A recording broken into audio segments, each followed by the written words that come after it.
Hi everyone, this is Rutraj and welcome to our channel Join. In today's video, we will be looking at bonds, inflation, interest rate and how it is related to our stock market. So, bonds can be of two types. One is government bonds and second is corporate bonds. Corporate bonds. So, you can think that bonds are fixed income debt securities, right? So, what happens is that you give money or you buy bonds at a bond price, okay? And then every bond has a coupon rate or you can say the yield, coupon rate or yield. So just like you deposit money in the bank and you get interest on that money. Similarly, whenever you buy a bond, depending on the coupon rate, say for example the coupon rate is 3% per annum or 5% per annum, you get the money. Generally the money is given either semi-annually or annually, but yes, you get the money as per the coupon rate, or that is also known as yield. So, there is a relation between bond price and this yield or coupon rate, that they are inversely proportional. What does that mean? Now, say for example, the bond price is rising, then that means the yield or the coupon rate would decrease. And if the bond price is decreasing, then the coupon rate or yield would increase. Why is that done so? So, bond price, say for example, is decreasing. Now, selling, that means is increasing because there are more sellers. So, the bond price is decreasing as they are trying to sell. So, what happens is that now to attract buyers, the yield or this coupon rate must go high, because if the coupon rate becomes high, so for example you are getting 5%, 6%, 7% like that, then in that case more buyers would be attracted and again the bond price would go up. And similarly, when the bond price is rising, that means there are more buyers are increasing in the market. Now the yield must go down, right?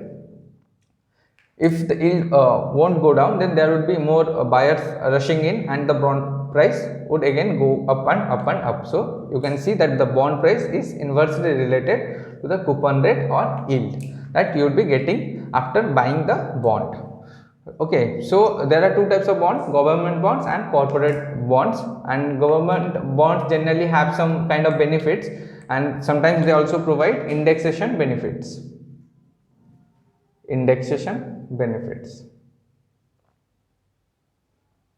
What is this indexation benefit? For now, just understand that say for example you are getting 5% in one bond, right? The yield is 5% in one bond per annum. Now there is inflation also, right? We talked about inflation, that the rise in prices is known as inflation. This is known as rise in prices in the market. You can see the petrol prices are like rising, the commodities are rising, the gold price is rising. These are known as inflation. So, if you account for inflation, then that means you are getting the indexation benefit. Say for example, the inflation in our country is 4% and you are getting fixed income, or that is the coupon rate as yield 5%. Then in this case, actually you are ignoring the inflation completely, because you can see that even if your price is rising by 5%, your inflation is also rising by 4%. So, you are actually gaining only 1%. So, that is why indexation benefits are given. So, in case of indexation benefits, you would gain more, like you can account for this inflation, and in our one of our next videos, we will be looking at how this indexation benefits is calculated. So, now we saw that how the bond price is related to the yield. Right. Now let's see inflation and interest rate. Now we know that inflation is rise in prices. Say for example, in market there is huge rise in prices, or you can say that there is more money in the market, right? You can imagine that the government, say for example, printed 1000 rupees and 500 rupees notes a lot. Now what happened was that there is money with everyone, even the beggars, they have a lot of money. Then what would happen?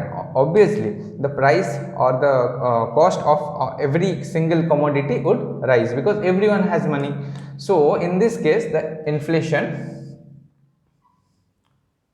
rises, right? Now that means there is more money in the market, right? So this is not good because more money in the market implies prices would go significantly higher, right? So what needs to be done to control this thing? Generally the government raises the interest. Now say for example, in a fixed deposit the interest was 5%, and now the government says that yes, I have increased the interest to, say for example, 8% or 9%, or say for example 10%. So what would happen? Now this money in the market, people would invest in fixed deposits, or you can say fixed income securities, right? If the interest rate rises, so what would happen? People would move their money from the market to the banks or the financial institutes. What would happen is that if you rise the interest rate, people would invest again in the financial institutions. Now there would be less money in the market. Slowly it would reduce, right? And then prices would then fall down slowly and gradually. So now imagine that what happens is how interest rate is related to this bond price and yield. Let's see. Okay. Now say for example the interest rate is rising. Okay. Now what would happen? People would start investing in banks and financial institutes. Now what would happen? The bond price would go down, because even if people have purchased bonds, they are saying that there is much more income in interest. So what would happen? They would sell their bonds and they would invest in this fixed deposits, or you can say banking institutes. So the bond price would go down. I said you that if bond price goes down, the yield goes up. So yield goes up. Similarly, when interest rate falls, then what people would do? People would start investing in bonds and bond price would go up. And we know that bond price is related to yield as inversely proportional. So yield would go down, right? So you can see here that the interest is directly proportional to the yield, right?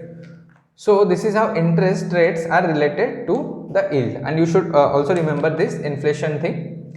So if the inflation rises, then more money in the market, so the prices of commodities and everything will rise.